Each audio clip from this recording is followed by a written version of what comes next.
Okay. The third one is gathering information. Okay, so they have this whole chart of bad questions and good questions.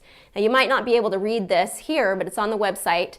But they talk about these bad questions having yes or no questions or closed questions versus good questions being open-ended questions. So kind of these yes or no quick questions is not a great way to gather information, but having open-ended questions like tell me about yourself, or give me more information about this, or tell me about, whatever it is, those are considered much better questions for gathering important information and allowing your communication partner to really give you the important information that is needed.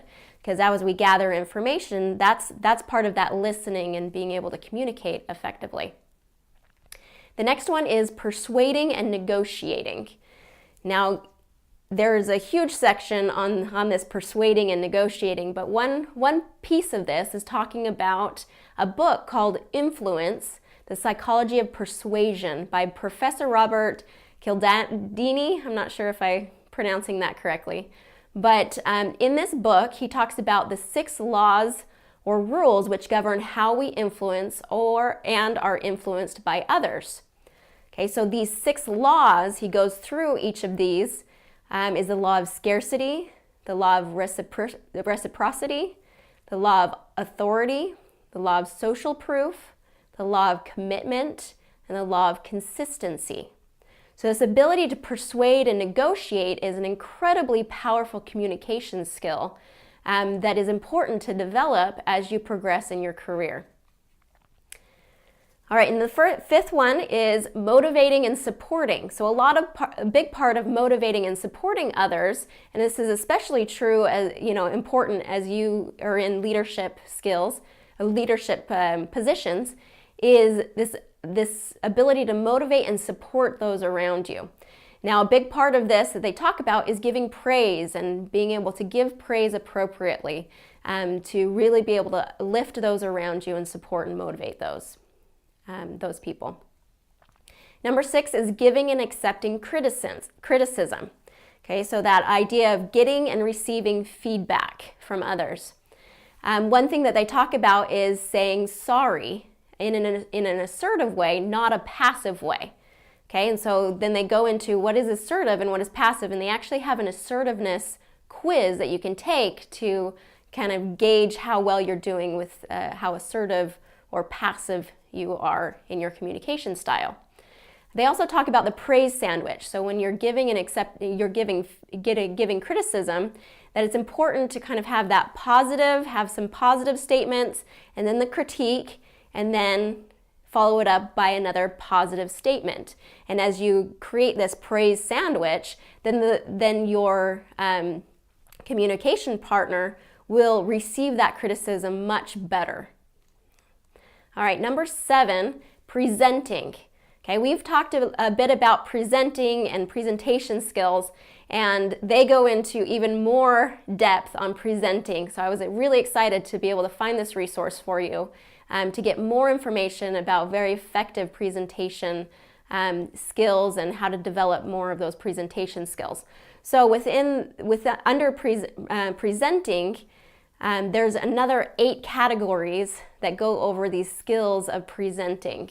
So I want you to really dive into that and see how some of these, body language and your speech and your practice, how you can use all those to further enhance your presentation skills. All right, and then the final one is phone skills. Okay, they talk about this more, the phone skills that they talk about on the website are more in connection with an interview setting, and kind of how to prepare and what to do to create a more positive and be more prepared and create a more positive experience as you're speaking on the phone with people. Now, these same skills can apply in interview situations, but also in phone conferences and teleconferences that I know many of you are a part of. So those skills can definitely apply in those situations.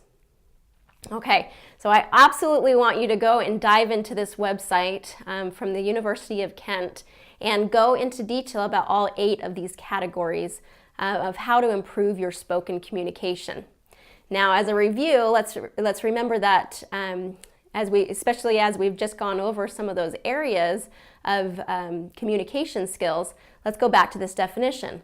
Effective spoken communication requires being able to express your ideas and views clearly, confidently, and concisely in speech, tailoring your content and style to the audience and promoting free-flowing communication.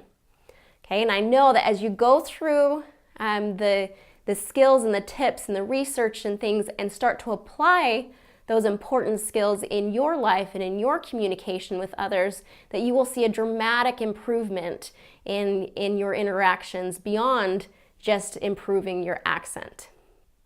Okay, so remember that communication skills can be divided in two different categories. There's what you say and there's how you say it.